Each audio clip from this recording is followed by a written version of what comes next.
Guys, I'm Steve. Welcome back to the channel. Welcome back to another video. If it's your first time stopping by the channel, hit that subscribe button. Trust me, you won't regret it. If you're a returning subscriber, as always, guys, welcome back, and I do appreciate the support. Guys, you know, one of the,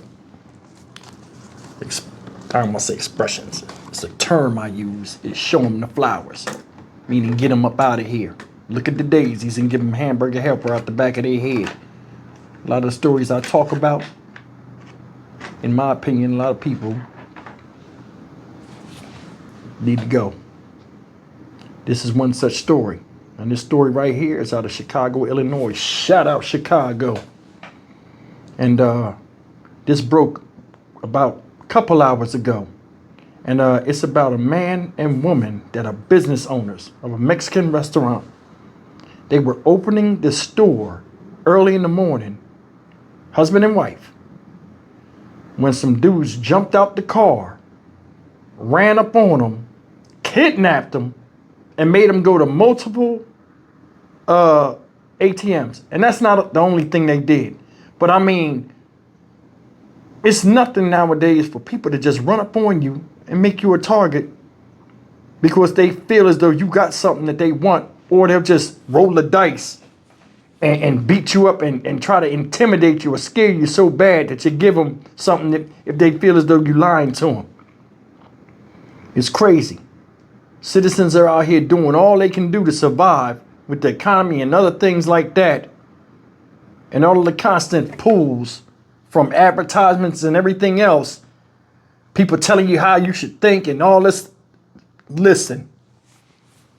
And to have some stuff like this happen to people that got to get up early to make a living, where these bums will be sleeping, that did it to them 2 hours after they start their shift at this job because they don't want to work, is a damn shame.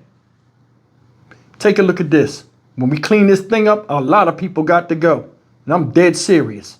Here in Chicago, the owners of a restaurant in Little Village are shaken after they were kidnapped at gunpoint and forced to withdraw money from ATMs overnight. WGN's Christine Flores is live in Little Village where the crime was caught on camera. And you've got that video, Christine. We sure did. Ben and Lourdes, good afternoon. Yes, we spoke to Yesenia, who owns this restaurant along with her husband. Now, she tells us they arrived here early in preparation for their 5 o'clock opening with fresh tamales, and instead they were faced with suspects who beat them and intimidated them with guns for money. We just opened 5 months ago. We love this neighbor. I know lately it's dangerous, but we really love this neighbor. Yesenia, owner of Los Tamales de la Tia on 26th Street, isn't letting Thursday morning's frightening incident stop her from continuing with her business. We will just keep praying that things get better. Surveillance video shows Yesenia and her husband pull up to the restaurant in Little Village. They then see an SUV do a U-turn and pull up. 2 of them tell us for us to give them the money. It was in Spanish, and some of them speak English too. The suspects were insisting on their wallets and Yesenia's purse. That's when one of the suspects strike the husband in the head and proceed to go through their car, checking for anything they could steal. Demanding several times that the couple open the business. Once inside, Yesenia says they took about $200 and they said it wasn't enough. They never removed their guns from our faces. They keep telling us that they were going to take us to their kids and that we will have to give them all the money. They ask who we live with, how old we kids were, and I got really scared, but I knew if it came to a point, I wasn't going to let them get home. The suspects then forced them into their SUV and drove them to several ATMs to withdraw money. Yesenia says they wanted her to open her banking app to see how much money she had. But while in a state of panic, she says she played it up. Then I started feeling like unwell, like I was really, really scared. And I guess that also scares them, like I might die at them. So that's when they let us go. The suspects finally dropped the couple off near Damon and Cermak, where they were able to find a phone and call police. For now, Yesenia says she's trying to stay positive. I consider myself being very blessed because I have a beautiful family who supports me. We can go through this. We can go through this, and we will. And we will keep working, doing what We do. Yesenia believes the suspects were out looking for food vendors and happened to come across them as they were arriving at their business. The search continues for the suspects. Area 3 detectives are investigating. Live in Little Village, Christine Flores, WGN News. See that? Shit like that be bothering me, man. Said they seen him, made a U-turn. Came up, the one dumbass dude fall out the car, all stupid on the ground. The other dude run up on him, gun all up in their face. The man is standing there, the woman. Did you see what they did? They ran up on both of them, but they went to the man first. Why? Because he's the threat. They ain't worried about the woman. She's standing there paralyzed in fear. They pulling the husband over there to the car. The one dude hit him with the gun in the face. You already had the drop on him. Why you got to hit him with the gun? It's like they be doing like so many terroristic tactics and overkill. It ain't even funny. And I'm telling you, crimes like this, if I was in power, I would take them. I would say that's a crime of terrorism against the American people. It's an act of treason. You got to go. Death be the penalty. I don't want to hear I'm sorry. I was hungry. I was this. No, you're a dumbass and you got to go. You got to go. I'm telling you, man, this is some crazy stuff. Listen, if you pay attention, right? And this is not political. This is just me talking. You know, I just get on here and talk and shit. Don't matter what the fuck I say. What you think is more criminal? These people committing violent acts against the people that pay taxes, do the right thing. These was business owners and so on and so forth, right? Or American people being told they can't have weapons, they can't have this, they got to fill out permits and all this other stuff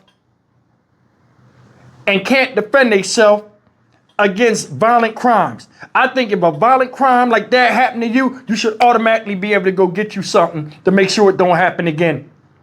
That's the thing. It's criminal to me to have a person, you know, tell a person not to defend themselves and worry about help to arrive. You know what I'm saying? They don't know them, don't know where they act. All this other logistics got to happen for it to help even get there, rather than be a constant, you know, victim of brutal attacks. Come on, man. Come on.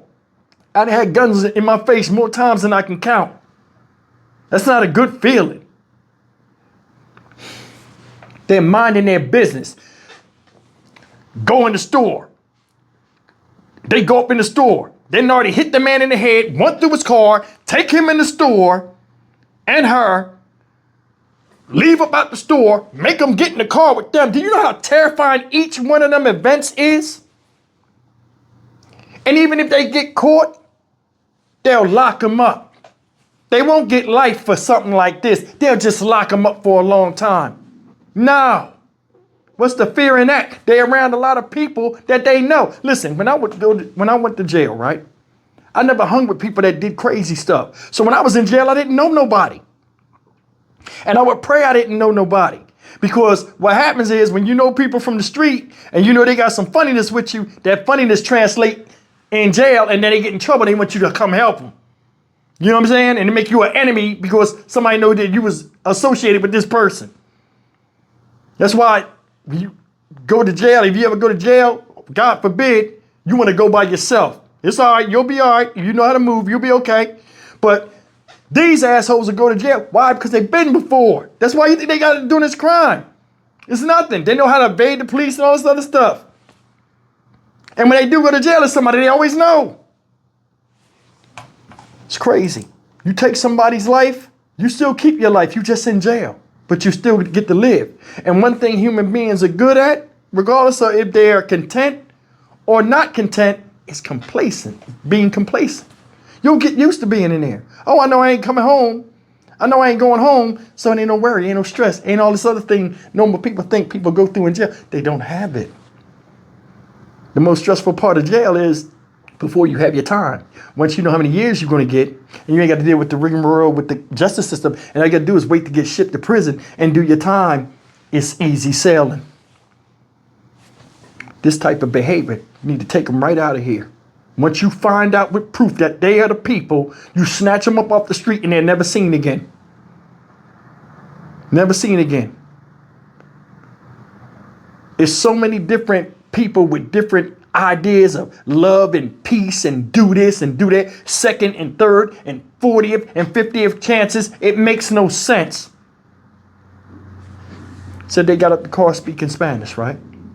Now, a lot of people say, oh, they might be migrants. You don't know that for sure. But if they are, whose fault is it? Whose fault is it? This shit is unleashed on American people. I ask you.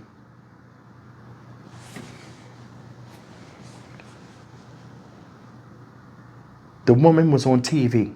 She was talking until she thought about they said they were going to kill her, and she thought about her kids.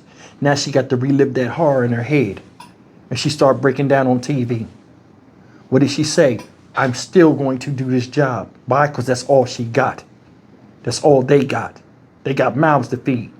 And I'm sure these assholes that do this type of stuff got mouths to feed.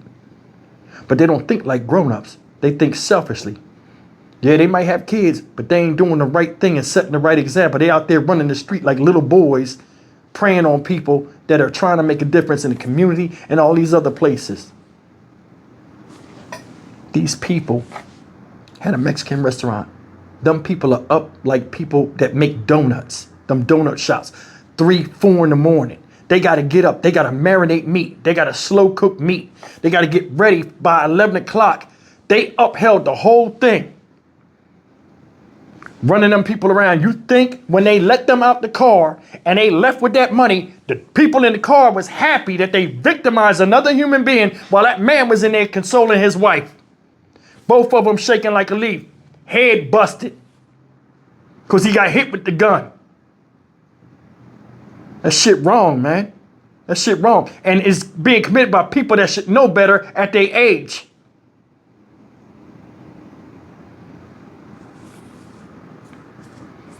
I'm done. I'm Stock Market Steve for the Dynamic Reason channel. As always, like, comment, share, and subscribe. I'll be saying some stuff that sound extreme, I know, but I'll be dead serious. You lucky I don't run this thing. A lot of shit would stop overnight. I would be right up there with, I'd be the most State of the Union address president ever. I have posters of dead people of violent crimes, and I'd drop a mandate right on them. But you know, the Senate would cock block that shit. Anyway, I'll see you in the next video. Take care. Yeah, and one more thing. I ain't no super patriot, but I love America. This is my home. This is where I'm born at. I got a lot of history here through bloodline. But I'm going to tell you this. I ain't got no problem with America. I got a problem with some of the stuff America be doing in other countries. You want to police the world and say we're the governing source and delegation between other countries. You can't get your shit together in your own country. Nobody picked that up. Goofiness. I'm fucking done.